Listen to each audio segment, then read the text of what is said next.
बिस्मिल्लाहिर्रहमानिर्रहीम। अस्सलाम वालेकुम। Welcome to bright info. Viewers, PMA 149 long course का आगाज़ हो गया है। 4 अक्टूबर से इसकी रजिस्ट्रेशन स्टार्ट होने लगी है। इसकी एलिजिबिलिटी कंडीशंस, इसके लिए क्या रिक्वायरमेंट्स हैं, एज कितनी रिक्वायर्ड है, परसेंटेज कितनी रिक्वायर्ड है, वो सारी की सारी कंडीशंस, इन एलिजिबिलिटी कंडीशंस, आपके टेस्ट्स, ये सारी बातें आपसे इस वीडियो में हम डिस्कस करेंगे। तो जैसे कि आप देख सकते हैं अपनी स्क्रीन के ऊपर के ऑनलाइन रजिस्ट्रेशन 6 नवंबर इसकी आखिरी तारीख है और ये 4 अक्टूबर से स्टार्ट होगी। ठीक हो गया। PMA 149 long course. अभी हम आपको स्क्रीन के ऊपर इसकी वो फाइल दिखाएंगे जिसमें हम इसके अंदर आपकी एजुकेशन डिस्कस करेंगे, आपकी एज डिस्कस हो जाएगी और आपकी दूसरी एलिजिबिलिटी एंड इनएलिजिबिलिटी कंडीशन डिस्कस हो जाएंगी। तो चलिए यहाँ स्क्रीन। तो वे जैसा कि आपको अपनी स्क्रीन के ऊपर नज़र आ रहा होगा कि एज इसकी अगर आपने इंटर किया हुआ है तो आपकी एज 17 से 22 साल रिक्वायर्ड है। अगर आपने ग्रेजुएट हैं 2 साल तो आपकी एज आपको 17 से 23 साल रिक्वायर्ड है। उसके बाद अगर आप ग्रेजुएट 4 साल हैं तो आपको 17 से 24 साल होगी। सर्विंग आर्मी सोल्जर 17 से 25 साल तक। तो उसके अंदर रिलैक्सेशन है 3 मंथ्स के लिए, जो कि इंटरमीडिएट और ग्रेजुएट वाले हैं उन लोगों के लिए 3 मंथ की रिलैक्सेशन है पर राउंड लोअर एज के अंदर। लेकिन जो ग्रेजुएट हैं उनके लिए कोई 4 साल ग्रेजुएट हैं उनके लिए कोई रिलैक्सेशन नहीं है, और जो सर्विंग आर्मी पर्सन है उनके लिए एज में कोई रिलैक्सेशन नहीं होगी। उसके बाद जेंडर, मेल सिटीज़न इसके अंदर अप्लाई कर सकते हैं। आप अनमेरिड हों, जो कि आर्म फोर्सेस से बाहर हैं, सिविलियन जो भी होगा वो अनमेरिड रिक्वायर्ड है। उसके बाद जो सिविलियन नहीं आर्मी पर्सन है उसका मेरिट भी आपका चल जाएगा। नेक्स्ट, नेशनैलिटी आपको citizens of Pakistan and domicile holder of Azad Kashmir Gilgit Baltistan. Azad Kashmir जो कि पाकिस्तान का आइनी तौर पर हिस्सा नहीं, हमने उसको एक आज़ाद स्टेटस बहाल करके रखा हुआ है। ठीक है, हमने इसको आज़ाद रखा हुआ, इसलिए उनके सिटीज़न गिलगित बल्तिस्तान के सिटीज़न और पाकिस्तान के जो किसी भी शहर के डोमिसाइल होल्डर वो अप्लाई कर सकते हैं। upon final selection, candidates with dual nationality will have to surrender nationalities other than Pakistan. तो अगर आप सिलेक्शन होगी आपकी आर्मी के अंदर तो आपको तब, अगर आपकी पाकिस्तान के अलावा किसी और मुल्क की शहरियत होगी तो आपको वो छोड़नी पड़ेगी। आपका जो फिज़िकल स्टैंडर्ड है उसके अंदर आपकी मिनिमम हाइट है वो 5 फीट 4 इंचज़ 162.5 सेंटीमीटर चाहिए होगी। आपका वेट जितना आपकी बॉडी का इंडेक्स होगा, मतलब जितनी हाइट होगी आप जितना आपकी एज होगी उस हिसाब से आपका वेट होना चाहिए। नेक्स्ट एजुकेशन है। मिनिमम, ये इधर मैंने थोड़ा सा कट किया क्योंकि 60% लिखा हुआ था। 55% रिक्वायर्ड है आपको मार्क्स। कितने रिक्वायर्ड है? 55% in FSC and FA। Candidate who secure 60% marks are above BA, BSc honours and BBA, BPA with 50% marks. अगर आपने BA कर लिया हुआ है, BS ऑनर किया हुआ है, मतलब आप ग्रेजुएट हैं, तो आपके FSC में 50% मार्क्स हैं और BA के या BS के अंदर या BSc के अंदर 60% आप ले लेते हैं, तो आपको तब जाकर उसके अंदर रिलैक्सेशन होगी कि आप FSC 50% के साथ भी अप्लाई कर सकते हैं। रिलैक्सेशन मार्क्स ऑफ FSC, तो ये 50% होंगे इन एरियाज़ के लिए, जिसके अंदर बलूचिस्तान है, फाटा है, गिलगित बल्तिस्तान है, डिस्ट्रिक्ट नीलम है, आज़ाद जम्मू कश्मीर है, डिस्ट्रिक्ट कोहिस्तान है, चित्राल है, दीर है, तहसील बालाकोट है, कगान है, नारान और डिस्ट्रिक्ट मानसहरा इन KP के, Tharparkar and tehsil Umerkot in Sindh, district Rajanpur, area of Cholistan desert, Derawar fort, Salamsar, Mojgarh and Dingra of Punjab. तो ये एरियाज़ हैं जिनके अंदर आपको 50% FSC के अंदर आपके हों तो आपको एलिजिबल है अप्लाई करने के लिए।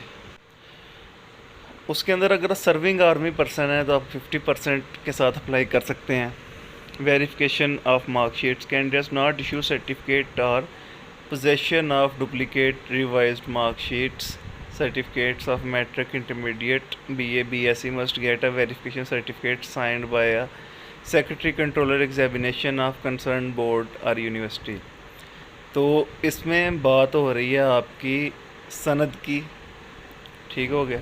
अगर आपको सर्टिफिकेट या सनद इशू नहीं हो रही है, आपने डुप्लीकेट के लिए अप्लाई किया है, तो आपको वो इशू होने में देर है, तो आपको एक बोर्ड के चेयरमैन से या सेक्रेटरी से या कंट्रोलर एग्जामिनेशन से आपको ये लिखवा कर देना पड़ेगा।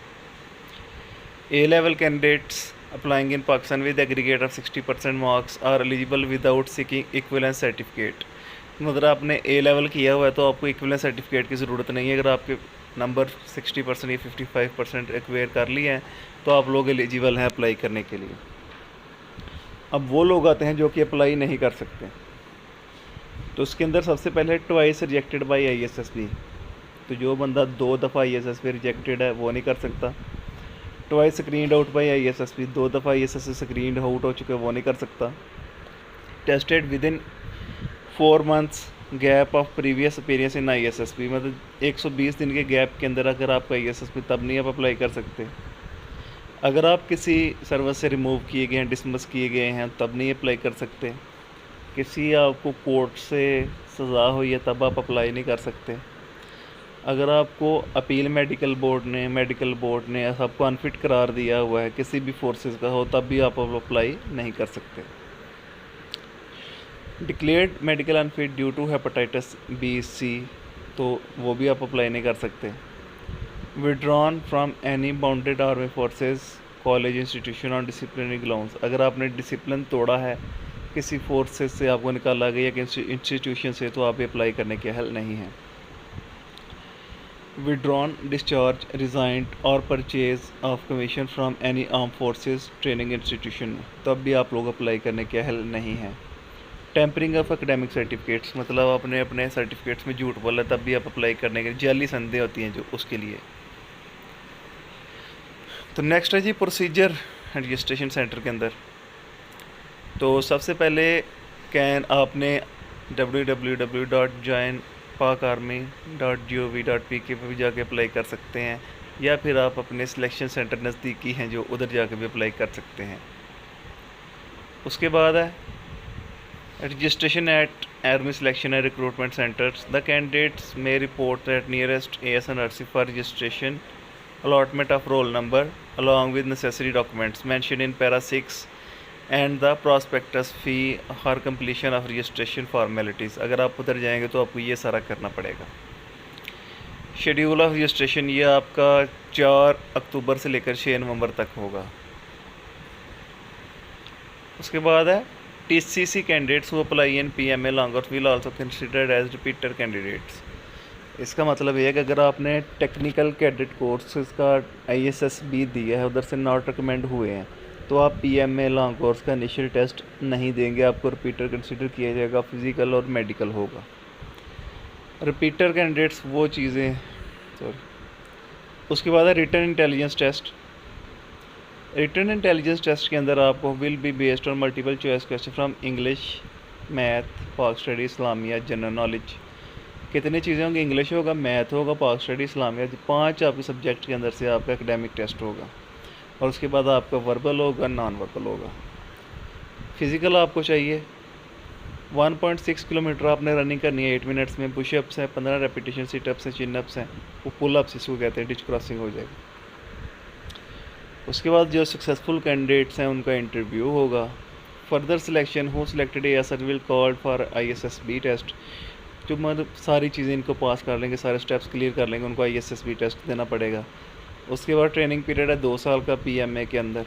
तो आपको सेंटर के अंदर जो डॉक्यूमेंट्स चाहिए, इंपॉर्टेंट चीज़ें देखें, ये चाहिए original certificate, detail marksheet of matric FA/FSC, computerised national identity card for 18 year and above. जिनके पास नहीं है वो B form 1 set of attested photocopies of above mention documents. 3 passport size तस्वीरें टेस्टेड हों जो कि क्लास 1 या गेस्टेड ऑफिसर से। Original as well as 1 photocopy of not recommended, अगर नॉट रिकमेंडेड ओरिजिनल भी लेके जाना है और फोटोकॉपी भी लेके जानी है। पाकिस्तानी नेशनल्स रेजिडेंट्स अबॉर्ड, जो कि बाहर रहते हैं। Eligible candidates residing abroad are exempted from preliminary selection. However, defense attaches will ascertain their overall suitability, physical deformity and streaming aspects। The candidates are advise to approach Pakistani, मतलब जो पाकिस्तानी बाहर रहते हैं उनको पाकिस्तानी एम्बेसी में जाकर रिपोर्ट करना पड़ेगा। उनको जो इनिशियल टेस्ट है उससे उनको एग्जाम्पशन होगी, ठीक है ना। बाकी सारी चीज़ें उनको भी करनी पड़ेंगी। फर्दर आपको www.joinpakarmy.gov.pk पर क्लिक करेंगे तो आपको इस कोर्स की डिटेल मिल जाएगी।